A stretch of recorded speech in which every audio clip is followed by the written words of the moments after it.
तो next topic देखते हैं क्लासिफिकेशन ऑफ वेक्टर फील्ड्स। ये काफ़ी इंपॉर्टेंट टॉपिक है ये भी। वेक्टर फील्ड्स को हम यहाँ पे क्लासीफाई करते हैं। तो सबसे पहला दो तरीके से हमारी हो सकती है। पहला है डाइवर्जेंस लेस और सोलेनोइडल। तो ये वर्ड बहुत ज़्यादा इंपॉर्टेंट है, इससे रिलेटेड क्वेश्चंस आते ही रहते हैं। तो डाइवर्जेंस लेस का क्या मतलब है कि डाइवर्जेंस हो नहीं रहा है। मतलब डाइवर्जेंस होता क्या है वैसे, डेल डॉट ए हमारा डाइवर्जेंस होता है। अगर उसी डेल डॉट ए को मैं जीरो कर दूँ इसका मतलब डाइवर्जेंस नहीं हो रहा है। तो vector field A is divergence less if del dot A equal to zero. तो ये चीज़ हो गई। तो डाइवर्जेंस लेस वाली फील्ड हमारी सोलेनोइडल फील्ड होती है। एग्जाम्पल जो मैग्नेटिक फील्ड होती है हमारी, वो हमारी सोलेनोइडल या फिर डाइवर्जेंस लेस इन नेचर होती है। ठीक है, ये चीज़। तो यहाँ पे क्या होगा, डाइवर्जेंस थ्योरम्स को लगाते हैं तो del dot close loop integral S A dot D S.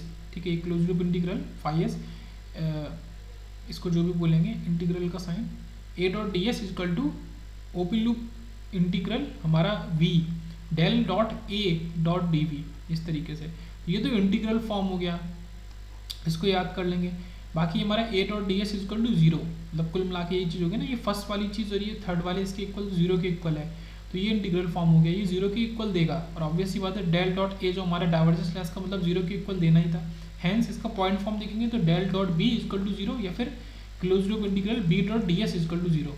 ये हमारा इंपॉर्टेंट है, ये हमारी डाइवर्जेंस लेस या सोलेनोइडल वेक्टर फील्ड के बारे में हम बात कर रहे हैं। ओके, इसी से रिलेटेड क्या है कि जो हमारा मैग्नेट होता है उसमें हमेशा क्या होता है कि नॉर्थ पोल से जनरेट होती हैं मैग्नेटिक फील्ड। ठीक है, ये बाहर निकलती हुई आपको दिख रही होंगी नॉर्थ पोल से, और वो साउथ पोल में जाके आपका एंटर करती हैं हमेशा। तो कभी भी ऐसा नहीं होता ये जो दिखा रहा है ये चीज़ कि नॉर्थ पोल में एंटर करें और नॉर्थ से ही बाहर निकले, नहीं। और साउथ में साउथ अपने आप में अकेला ऐसा नहीं। हमेशा जो मैग्नेट होती है वो डायपोल की तरह एग्जिस्ट करती है, कभी भी मोनोपोल की तरह एग्जिस्ट नहीं कर सकती। इसका ये मतलब है। तो psi equal to B dot D S is equal to zero, ये चीज़ हमने ऊपर पढ़ी ली। डॉट हमारा जीरो होता है, बी डॉट डी एस, ये चीज़ हो गई। तो magnetic field have no source and sink. यहाँ पे कोई भी सोर्स या सिंक नहीं होता इलेक्ट्रिक फील्ड की तरह। ओके, क्योंकि इसी मैग्नेट के एक पोल से निकल रही है और उसी मैग्नेट के दूसरे पोल में एंटर कर रही है। तो आप कैसे कह सकते हैं कि कौन सा सोर्स है कौन सा सिंक। ओके, ये तो हमने नेमिंग के लिए कर दिया कि भाई ये एस है ये एन है, पर हमेशा आप किसी मैग्नेट को उठा के देखो और आपको पता थोड़ी चलेगा कि ये एस है कि एन है। आपको तो बस ये पता चल रहा है कि एक तरफ से मैग्नेटिक फील्ड बाहर निकल रही है, एक में एंटर कर रही है, इसीलिए कोई भी सोर्स सिंक नहीं होता। और मैग्नेटिक मोनोपोल्स भी एग्जिस्ट नहीं करते हमारे। ओके, ये चीज़ हो गई। It is a continuous process, conservative नहीं है। सेकेंड टाइप की जो फील्ड होती है इररोटेशनल या कंजर्वेटिव वेक्टर फील्ड होती है। तो जैसे कंजर्वेटिव का नाम आया तो आपके दिमाग में चीज़ आ गई होगी इलेक्ट्रिक फील्ड, ये हमने देखा ही इलेक्ट्रिक फील्ड कंजर्वेटिव होती है। इनको इररोटेशनल भी कहते हैं, या फिर ये जो सर्कुलेशन को शो नहीं करती वो हो गई। तो मतलब हमारा कर्ल जो होगा वो इक्वल टू जीरो हो जाएगा। मतलब कि रोटेशनल, देखो curl not equal to zero का मतलब होता है रोटेशनल, और कर्ल इक्वल टू जीरो का मतलब होता है इररोटेशनल। ये बोले तो not rotational. Vector field A is irrotational if curl हमारा जीरो के इक्वल हो गया। तो यहाँ पे क्योंकि बात आ गई कर्ल की, तो हम लगाएंगे Stokes theorem, A dot D L close loop integral L A dot D L equal to del cross A dot D S. Okay, line integral को हमने सरफेस इंटीग्रल में चेंज किया। ये सब आपको पहले से याद हो जाना चाहिए, इंपॉर्टेंट है। तो del cross A dot D S ये जीरो के इक्वल होगा, इसका मतलब ए डॉट डी एल जो हमारा ये है ये जीरो के इक्वल होगा। तो इलेक्ट्रिक फील्ड जो होती है वो हमारी इररोटेशनल या कंजर्वेटिव इन नेचर होती है। ओके, ये चीज़ हो गई। Del cross E equal to zero बोल सकते हो आप। अभी इसी में ए डॉट डी एल की जगह आप रिप्लेस कर दो ई डॉट डी एल। ठीक है, ये हमारा हैवी। तो del cross E equal to zero या फिर E dot D L equal to zero. एक पॉइंट फॉर्म है, एक इंटीग्रल फॉर्म है। The line integral is path independent. ये कहने का क्या मतलब कि जो लाइन का इंटीग्रल होता है वो हमारे पाथ के इंडिपेंडेंट है।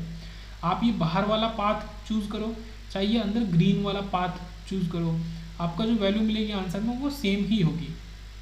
एक चीज़ और यहाँ से निकलती है कि जो वर्क है work equal to Q E dot D L, तो इजकल टू जीरो वो भी हमारा हो जाएगा इस केस में। अगर आप ऐसा लेते हो पाथ इंडिपेंडेंट लेते हो तो W is equal to del dot V, ये तो अलग चीज़ है। ठीक है, ये यही चीज़ दिखा रहा है कि एनर्जी हमारी कंजर्व्ड है, energy can neither be created nor be destroyed. तो W is equal to del dot V. अब हमारा समरी टाइप का है कि मैक्सवेल की इक्वेशन है, बट ये कैसी है, स्टैटिक इक्वेशन है, स्टैटिक इलेक्ट्रिक और मैग्नेटिक फील्ड की। यहाँ पे अभी टाइम वेरिंग वाला कोई भी कॉन्सेप्ट नहीं आया। तो एक चीज़ ये आप ध्यान रखेंगे। तो यहीं पे क्या हो रहा है कि इंटीग्रल फॉर्म में है, ये आपका नेचर को शो कर रहा है, ये पॉइंट फॉर्म और ये कुछ रिमार्क्स। ओके, सबसे पहले ये देखते हैं ब्लू वाला जो बॉक्स के अंदर है, E dot D L equal to zero and B dot D S is equal to zero. ये तो हमने अभी पढ़ा ही था। यहाँ पे E dot D L equal to zero irrotational को शो कर रहा है, और B dot D S is equal to zero मतलब ये मैग्नेटिक फील्ड वाला केस है, ये सोलेनॉइडल को शो कर रहा है।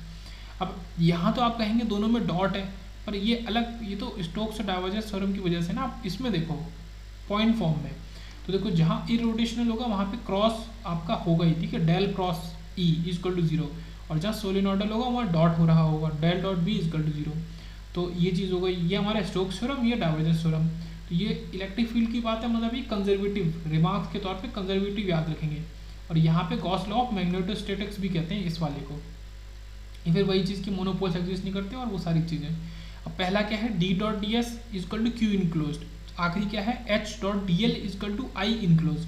अब इसमें आप कॉमन देखो, इसमें चार्ज को इनक्लोज कर रहे हैं, इसमें करंट को इनक्लोज कर रहे हैं। ये मैग्नेटिक फील्ड है, ये हमारा इलेक्ट्रिक फील्ड डेंसिटी है। तो देखो इलेक्ट्रिक फील्ड डेंसिटी की जब बात करेंगे तो चार्ज को लो, और जब मैग्नेटिक फील्ड एक लेवल ऊपर पड़ जाओ, मैग्नेटिक फील्ड में तो आप एक लेवल ऊपर पड़ जाओ, चार्ज से ऊपर पड़ जाओ आप किसमें, इलेक्ट्रिक करंट में, ओके, वहाँ चार्ज था, यहाँ करंट, ये चीज़। तो D dot D S is equal to Q enclose, या फिर del dot D equal to rho V, ये चार्ज इनक्लोज ही हो गया इस फॉर्म में, रो वी के फॉर्म में, volume charge density, del dot D equal to rho V, ये इंपॉर्टेंट है, इसी को गॉस लॉ भी कहते हैं दिमाग के तौर पर चार्ज। और यहाँ पे करंट आ जाता है चार्ज की जगह, तो इसको एम्पियर लॉ भी कहते हैं, del cross H is equal to J. Okay, तो ये याद रखेंगे, एक क्रॉस में है तो एक डॉट में है, एक डॉट में है तो क्रॉस में। कैसे, देखो ये और ये दोनों किसके इलेक्ट्रिक फील्ड से रिलेटेड है। देखो यहाँ डॉट है और नीचे वाले में ये क्रॉस है। ऐसे यहाँ पे एक आपका डॉट से रिलेटेड है, del dot B equal to zero, एक क्रॉस। तो ये चीज़ यहाँ पे बहुत ज़्यादा इंपॉर्टेंट याद रखनी। जैसे यहाँ पे डॉट वाला जीरो हो गया, मतलब नीचे आपको क्रॉस लेना है, तो del cross H is equal to J, तो ये हमारा एम्पियर्स लॉ है। यहाँ पे क्रॉस जीरो हो गया तो ऊपर में डॉट लेना, del dot D equal to rho V. Pause करके आप यहाँ देख सकते हैं, तो इसका एक समरी इंपॉर्टेंट है।